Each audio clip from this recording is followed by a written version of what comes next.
We're on the air with the School Kids Questionnaire, brought to you by the makers of Alka-Seltzer and One-A-Day brand vitamin tablets. And here they are, the Quiz Kids.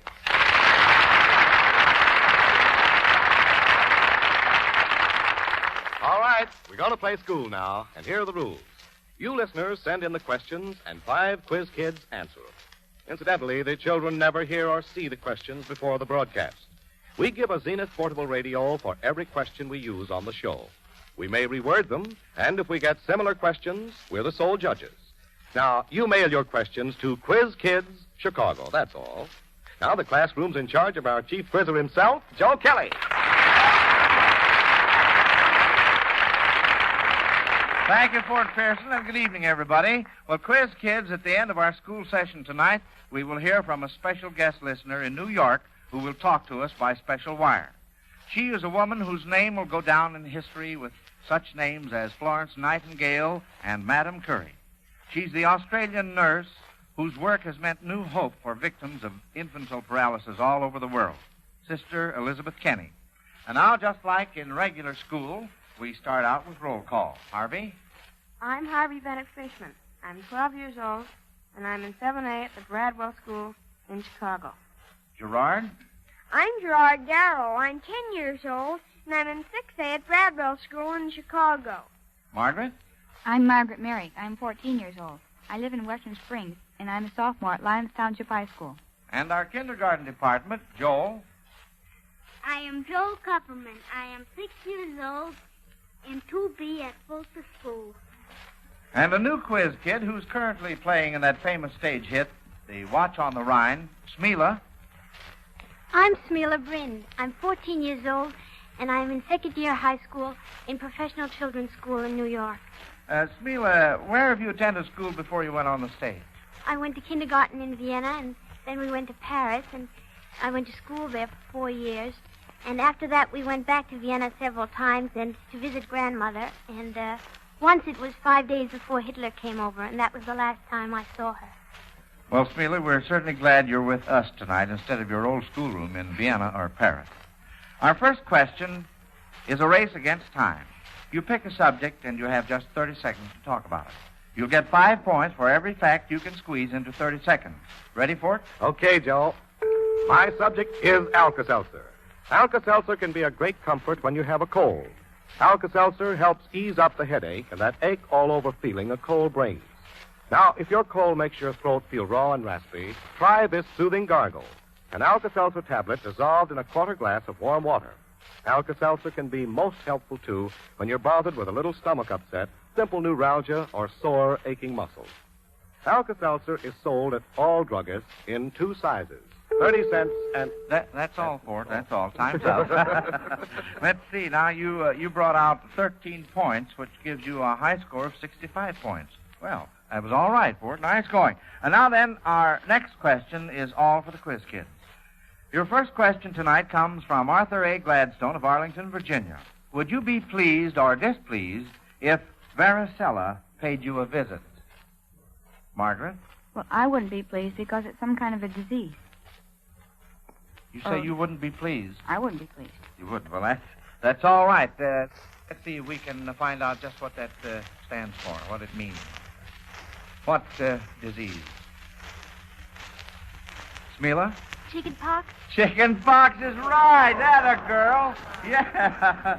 You know, Joel, I thought you might have some definite opinions about that. I understood you had a little experience with chicken pox lately. But I never heard of the other name. You never heard of the other name? Well, okay, now here's our next question. I beg pardon, Joel? They usually call it chicken pox, not the other name. Yeah, well, that's the best to say chicken pox. Then you really know what you've got. Mrs. Ida Glenn of San Francisco, California, submits this current events question. Why were each of these men in the news of the last year? The only joker in this question is that Mrs. Glenn makes it really hard by giving you first names only. Now, here's the first one. Fulgencio. Margaret. That's Fulgencio Batista, the president of Cuba, who visited the United States and President Roosevelt recently. That's right. All right, now here is the next name. Jawaharlal. Harvey? Well, that is the first name of... Well, his real name is Nehru, his last name, and he is the second leader in India, next to Gandhi. Very good, Harvey. Very good. And here's the next name. Chester. Smila? Nimitz. He's ambassador. No. That's as far as I know. No, you gave me the right last name. Joe? I think he's the leader of the ships in the fleet in the Pacific. Good. Very good, Joe. Very good. Yes, sir. Joel, your finger is working all right tonight. Admiral Chester William Nimitz, Commander-in-Chief of the U.S. Pacific Fleet. I'm getting to talk like Joel here. Well, it sounds cute anyway, doesn't it? 2 out of 3 on this one. Since we are now fighting a global war, Mr. A.F. Humphreys of Washington, D.C., thinks you children should have a comprehensive idea of the world as a whole. Compared with North and South America, how far north or south is each of these cities? In other words, what points in the Western Hemisphere have approximately the same latitude as these cities in the Eastern Hemisphere? The first is Rome. What large city in this hemisphere has approximately the same latitude as Rome? Joel? Chicago. Chicago. That is very good. Now the next is Port Darwin, Australia. Port Darwin, Australia. Margaret? Well, I'll take a town named Punta Arenas, or Arenas, in Argentina. No, I can't accept that. I'm sorry.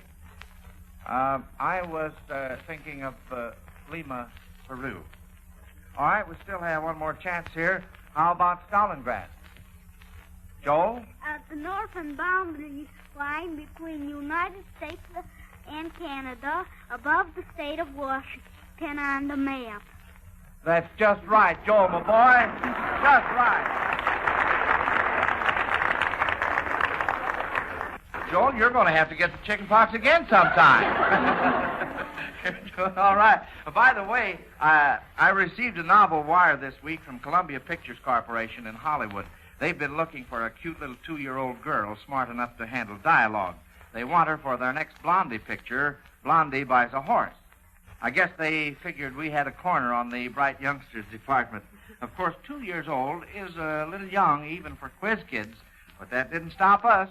We just sent them pictures of Margaret Merrick's little sister, Susie. Margaret, think Susie would be all right? Well, I suppose so, but if I know that little youngster, I think she'll make her own dialogue. She will, huh? I'll bet you would, too. Well, maybe some of our listeners know of a cute little 2-year-old girl who can speak lines. Well, we better get back to the radio business.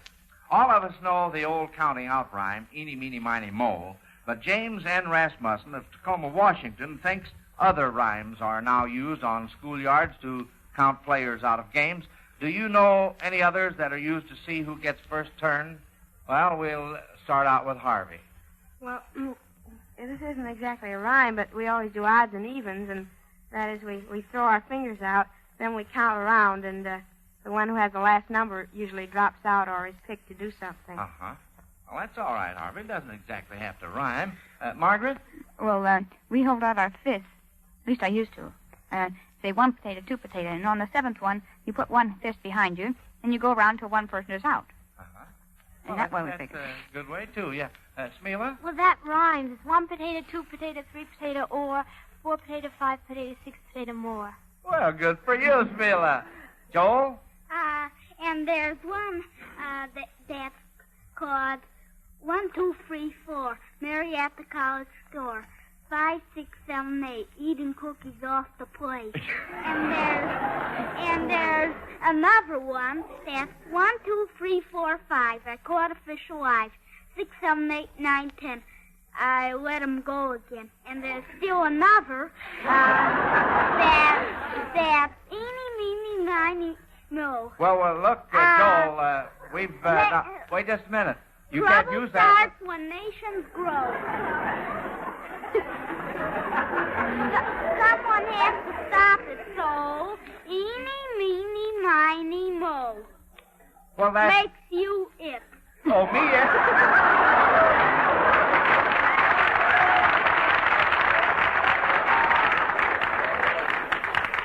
All right, I'm it. Margaret? Well, 1, 2, 3, 4, 5, 6, 7. All the children go to heaven. You say that, and the person that's on heaven is up. Uh-huh. Yeah, that's right. That's very, very good. That was a lot of fun. That sort of takes me back through the years. Oh, dear. I can't tell you how many. Well, all right, next question now. Miss Elizabeth Pignatelli of Providence, Rhode Island, wants you to count legs a while. How many legs has a laughing jackass? Margaret? I think it's 2, or rather 4. It's a hyena. Well, let's see what Gerard has to say. Oh, the laughing jackass is a bird from Australia, and that has 2. That is right. That's right. Uh-huh. All right, how about a spider? Harvey? I think it has about 8. 8 legs. What were you going to say, Margaret? That's what I was going to say. Well, 8 is correct. Uh-huh. All right, how about a centipede? Margaret? Well, he has anywhere from 26 to 109 legs. And he doesn't always have to have 100. No, that is right. However, let's see if we can get some more on this. Gerard? Well, I have a specimen at home called a millipede, and that has 19 legs. 19 legs. Uh-huh. Harvey? Well, I had one that somebody sent me. I think it had 39 or 40. Yes, it had 40, and, 20 on each side. Mm-hmm. Well, you kids were all right. There's 2 sources on authority.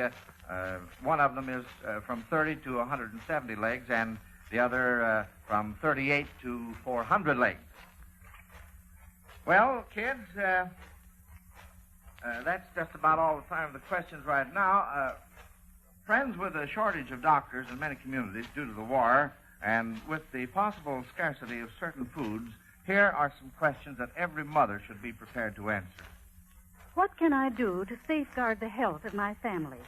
What facts should I study about food to make sure my family is getting a healthful, nourishing diet in spite of possible food shortages?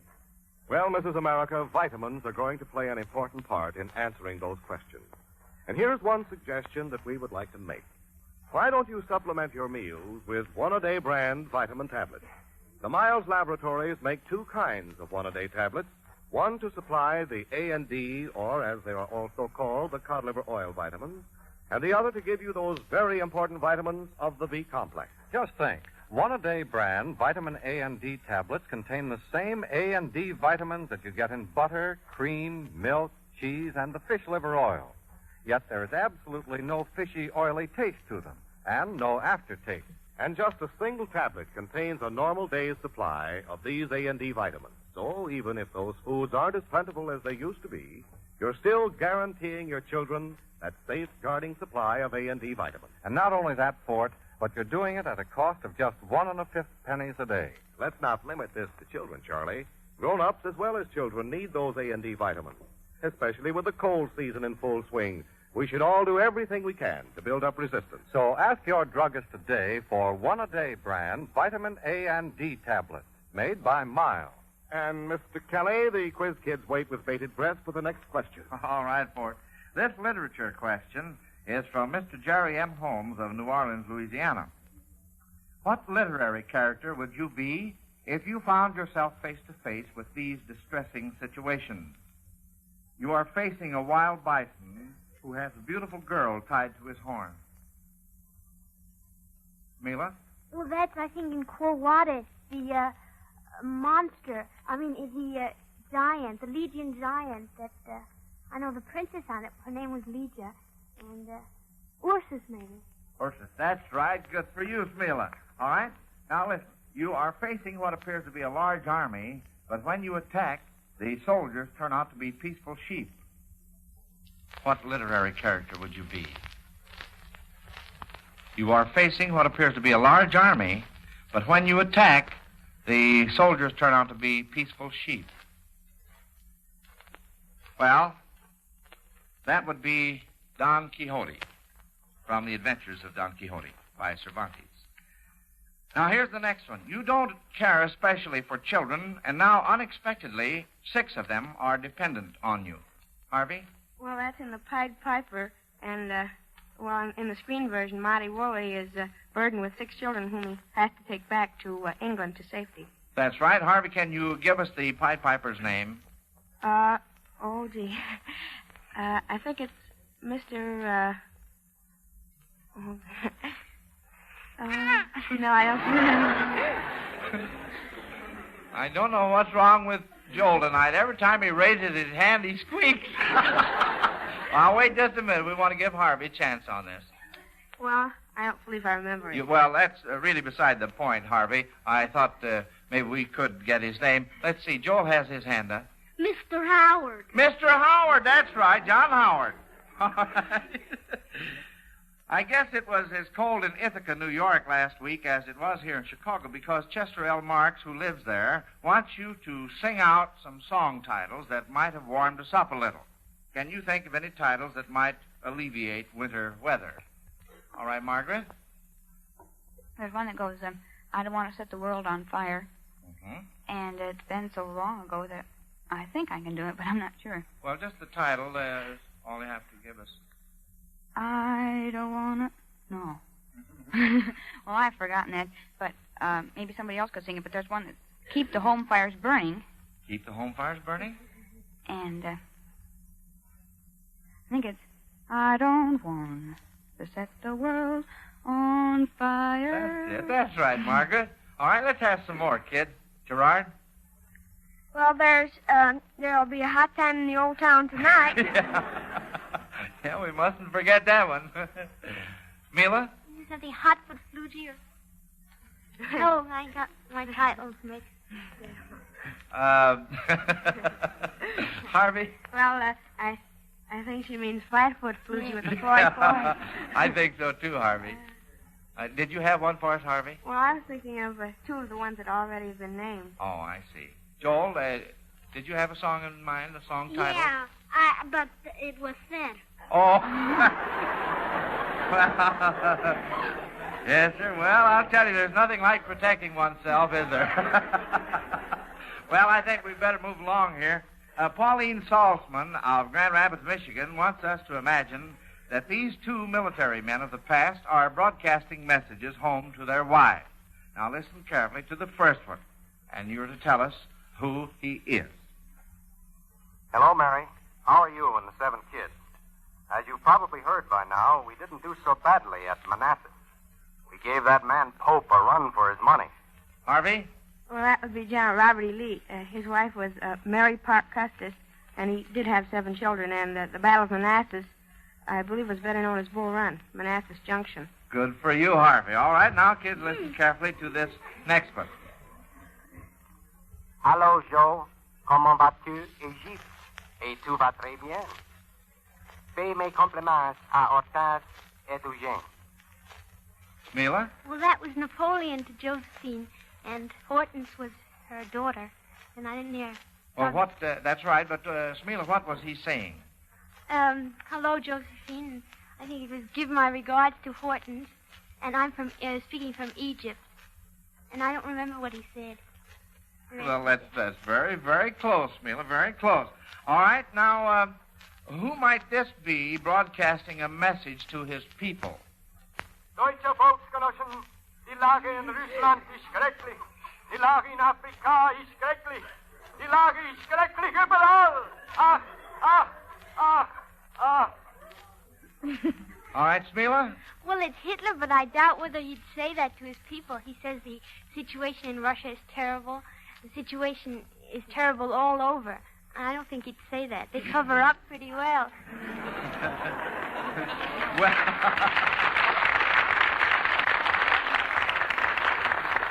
All right, kids. Franklin Shaw of Battle Creek, Michigan wants you to put on your thinking caps, not your nightcaps, and think of 3 kinds of beds that you wouldn't ordinarily sleep in. 3 kinds of beds. Gerard? Well, there's a trundle bed, and most kids nowadays don't sleep in that. That was That's very right, old-fashioned. And then the Eskimos are usually, they have beds on blocks of ice, and then the natives in Africa, they usually sleep on straw or grass. Very good. Gerard, Margaret? Well, there's a bed that an old giant had in which he put all the travelers that stopped by his wayside inn. And if they were too short for the bed, he stretched them on a rack. And if they were too long, he lopped off their heads or their feet. I wouldn't want to sleep on that one. Oh, no. I like to live. That bed is definitely out. Harvey? Well, there's a bed of roses. Well, you might want to sleep in a bed of roses. There's these beds that the Egyptian men sleep on. They're full of nails. And also a bed of hornets. Mm-hmm. Yes. All right, Harvey. Thank you. Joel? Well, a big boy once put on a sleep in a cradle. No.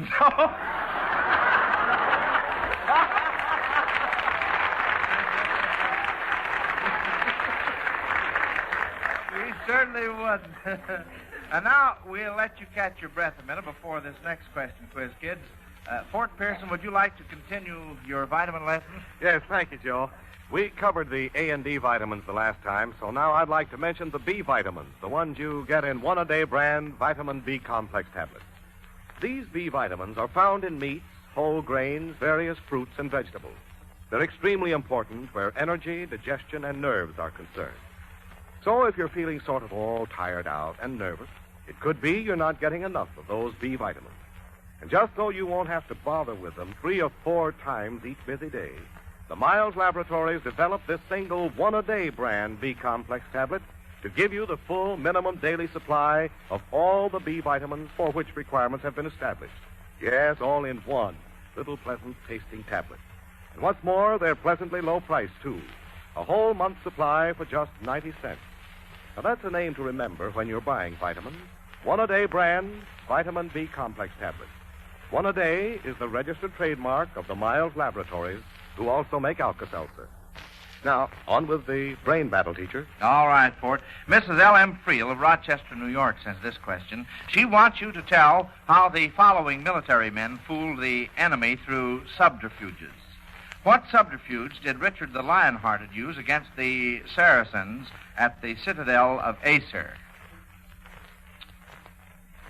Can you answer that one? Well, let's go on to the next one. What subterfuge did Ulysses avoid by stuffing his men's ears with wax and tying them to the ship's mast? The men, not the ears. Smila? Well, the siren, they were going between Cirrus and Charybdis. Charybdis and... Well, the siren would bewitch the men, and so he stuffed their ears with wax so they wouldn't hear it and wouldn't stay there. And Charybdis was a whirlpool, and they were going through that, so I guess that's why he tied them, so he wouldn't want to be taken in the water. Well, that's all right, Smila. Now let's see if we can get some more, Margaret. Well, the sirens I guess must have had beautiful voices because nobody could withstand their power. It must have been something like the lodestone or a magnet. And so he stuffed their ears with wax so they couldn't hear him. That's right. And I think he tied them to the mast because they might have heard a little anyway. But he tied himself to the mast, too, I know, because somebody had to steer the ship, and then he couldn't. That's right. All right, thank you. Now, on this next one, how did General Zhukov fool the Germans not so long ago when his heavy artillery crossed the river near Rzhev on an invisible bridge? Margaret? Well, he had his men build a bridge backwards underneath the river, starting from the German banks, but it was higher, so that tanks could go over and get the Germans. That is absolutely right. Good for you. Well, that's all there is. There is no more, kids, except those report cards, which let us know which 3 of the 5 children win a chance to come back next week. Joe, how about those important rewards? Oh, yes. Quiz Kids, there's a $100 war bond for each of you, winners and losers alike, from the makers of Alka-Seltzer. You know, Joe, with a little girl like Smila on the program tonight, it brings home to us the real purpose of those war bonds, the reason why every father and mother should buy them. For every youngster like Smila who escaped the Nazi bullets and starvation, there are thousands who didn't escape. So that it may never happen to our children, buy war bonds. Now, I see you have the report cards, Joel. Yes, they're ready for it, and here's what they say. Quiz Kids, as a class tonight, you missed one question, and Smila was first, Margaret second, and Harvey third. And Smila, it's a shame about you. Here you are, one of the winners who should come back next week, but you can't because your show is moving out of town. That gives a break to the next one in line, who is Joel. Also in class with you winners next week, we'll have Richard Porter, age 9 of Chicago, and Claude Brenner, age 14 of Lake Forest. And say, folks, those youngsters next week are going to need a lot of good questions, so send them in, won't you, please? Remember, we give a dandy Zenith portable radio for each question we use. That's the Zenith model with the famous wave magnet, and it's a real prize these days, believe me. Just mail your questions to Quiz Kids, Chicago. All right, and now then, we turn things over to Margaret Merrick. All right, Margaret. Well, I'm supposed to introduce Sister Kenny. And her name has been very saintly to me for so long. I never thought I'd have an honor like this. Well, her story goes this way. 32 years ago, Sister Kenny was a bush nurse in the wild country of Australia. And she was 100 miles from the nearest doctor or the hospital. An epidemic of infantile paralysis broke out, and she didn't know how doctors treated this disease, so she just did the best she could. And she discovered a treatment which gives normal life back to 80% of the victims. And before her treatment, only 17% recovered. I met Sister Kenny last Friday. I'm sorry I didn't meet her a year and a half ago, when infantile left me with a crippled leg. So you see why I speak her name with reverence. Sister Elizabeth Kenny. I'm sorry, Margaret. My treatment was not available in Chicago the morning you woke to find both your legs paralyzed. It still isn't available in many parts of the country. But thanks in a large measure to the National Foundation for Infantile Paralysis, the March of Dimes, 40 states now have special clinics. It takes time, Margaret, and money. I've been in this country less than 3 years. If the Kenny treatment were limited to the patients I could treat with my own hands, I could do little. The United States has many, many cases of infantile paralysis. We must train many doctors and nurses so that they can carry on this work in their own communities. We're making progress, Margaret. We still have a long way to go. We'll get there, mile by mile, dime by dime, as people give those miles of dimes in this campaign which ends next Saturday with President Roosevelt's birthday. This fund trains nurses and doctors in the Kenny treatment. It pays for research to find the cause of the disease. And then we hope a preventative or infallible cure. Most important, it assures every victim of infantile paralysis, regardless of race, creed, or financial circumstances, the very best of care. Surely everyone listening in can spare a dime or a dollar to save the children from the curse of twisted, shrunken limbs. Please send your contributions to agencies in your own communities, or directly to the President in the White House. And remember, you may be helping yourself, because next year, from 8 to 10,000 of you will have infantile paralysis. And, Margaret, don't give up hope about improving that leg of yours. I'll be back in Chicago soon, and we'll talk it over.